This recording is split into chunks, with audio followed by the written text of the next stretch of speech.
Esse é o dia a dia nas grandes cidades. Gente que segue para o trabalho, estudo, compromissos, lazer. De trem, metrô, ônibus, carro, táxi, moto, ou mesmo de bicicleta, a pé e até de skate. Esse ir e vir nas cidades é chamado de mobilidade urbana, um direito do cidadão previsto em lei para assegurar transportes públicos ágeis, confortáveis, seguros, com redução de custos ambientais, sociais e econômicos. Mas, no dia a dia, está cada vez mais complicado se locomover nas grandes cidades. E são vários os motivos.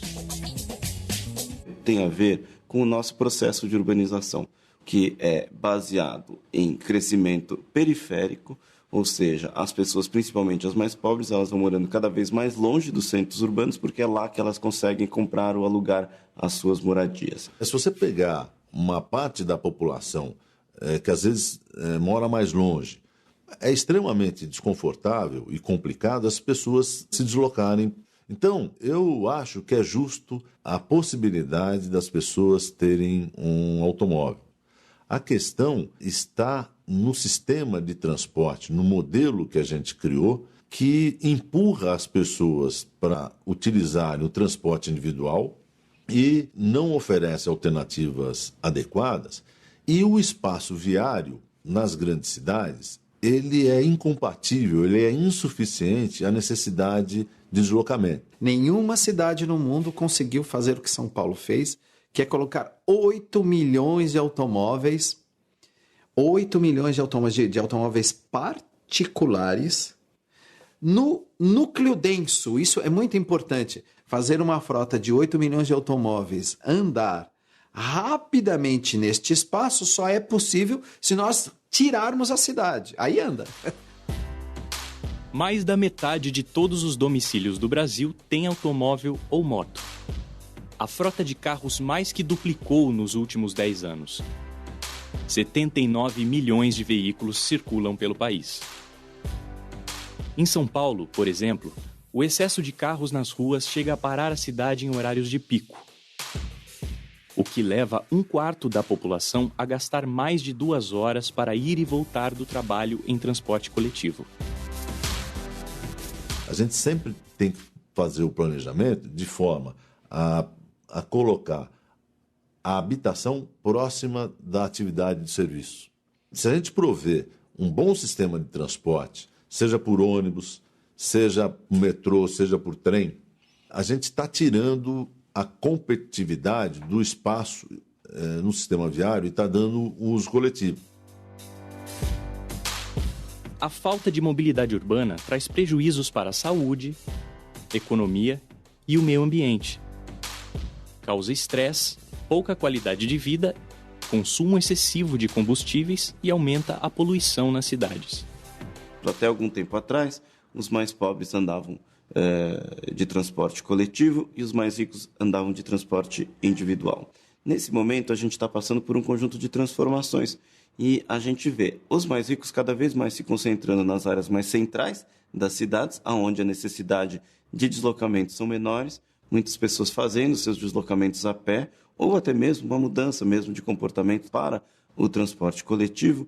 Ou seja, os mais pobres continuam morando longe e mesmo quando eles estão de carro, agora eles estão sofrendo muito mais por conta dos congestionamentos. Automóveis versus carência de políticas públicas de transporte. Um desafio que exige cada vez mais políticas governamentais, planejamento, investimentos públicos e iniciativas da própria sociedade. O próprio ônibus tem que ser repensado. Podemos ter ônibus maiores ou ônibus menores, dependendo de onde circulam, mas ele tem que ter um sistema garantido de espaço para usar. Nós temos que criar áreas onde anda só ônibus, anda só micro-ônibus. Curitiba, capital do Paraná, foi pioneira na criação e implantação do transporte coletivo rápido. Criou o BRT, com faixas de circulação exclusiva, estações de embarque e desembarque no mesmo nível das portas dos ônibus, acessibilidade, semáforo inteligente sempre aberto para imprimir rapidez, com desempenho próximo ao do metrô, mas com a simplicidade e custo de um sistema de ônibus. O que você acha do transporte público daqui de Curitiba? Eu acho muito bom. Acho que dá para deixar o carro em casa e fazer e usar o transporte coletivo. Dá sim. Por pistas como essas, trafegam hoje 1.940 ônibus que atendem 335 linhas e transportam 2.300.000 pessoas por dia. O sistema de transporte coletivo funciona bem.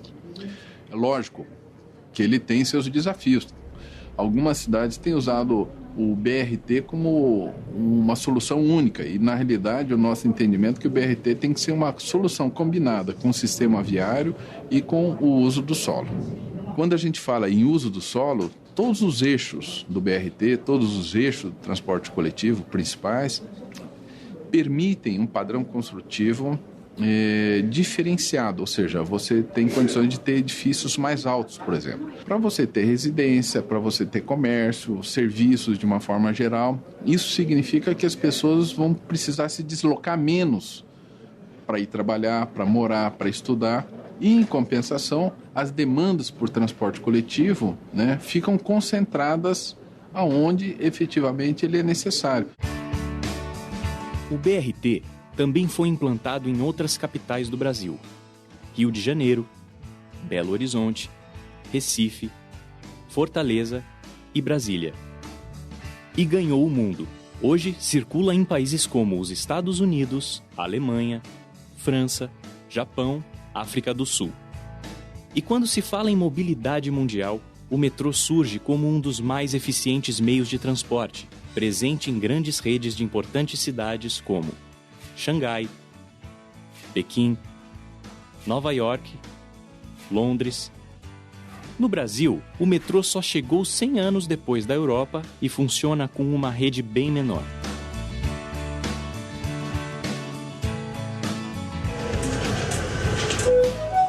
Estação Paulista. Implantação de equipamentos de transporte de massa, como trens urbanos e metrô, ela é caríssima e ela é muito demorada. Desta forma, ela só deve ser pensada em grandes cidades. Mesmo estas grandes cidades, elas precisam construir redes de metrô que são articuladas com transporte de média capacidade e transporte limpo, como é o caso das ciclovias. Para evitar um colapso na mobilidade urbana, o mundo busca inovações, como os teleféricos de Medellín, na Colômbia. Rodovias exclusivas para ciclistas e vagões de trem só para guardar bicicletas, na Alemanha. Bicicletas públicas na Europa e Estados Unidos. O Brasil começa a despertar para o uso do modo não motorizado de transporte, que já soma hoje 1/3 de todas as viagens diárias do país. Para incentivar o uso de bicicletas, as cidades já investem em ciclovias por todo o Brasil. Em Sorocaba, interior de São Paulo, as bicicletas ganharam prioridade com a segunda maior rede de ciclovias do país. Só perdem para os cariocas. Aqui são 106 quilômetros de ciclovias que cruzam a cidade de leste a oeste e de norte a sul. Os estacionamentos para bicicletas ficam ao longo das ciclovias e próximos aos terminais de transporte. O Guilherme tem carro, mas só usa a bicicleta para ir para o trabalho.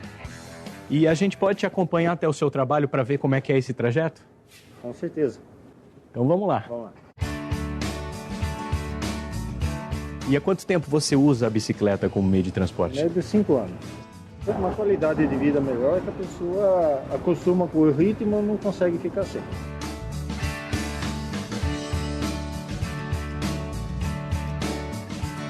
E aí, Gilberto? Demorou, hein? Peguei um trânsito para chegar aqui, hein? Em quanto tempo você fez esse trajeto? 18 minutos. 18 minutos da sua casa até o trabalho. Isso mesmo. Então agora está mais do que comprovado que com bicicleta você tem mais autonomia para se locomover aqui na cidade, né? É mais prático. As empresas também começam a incentivar boas práticas para ajudar a mobilidade urbana. Realizam reuniões à distância, flexibilizam os horários de entrada e saída, estimulam caronas e fretam ônibus para transporte de seus funcionários. Diante de tudo que vimos, há caminhos para melhorar a mobilidade urbana, planejar melhor a cidade, privilegiar o transporte público, criar políticas de transporte sustentáveis e eficientes, gerenciar o ir e vir na cidade com foco na qualidade de vida das pessoas, como deve ser.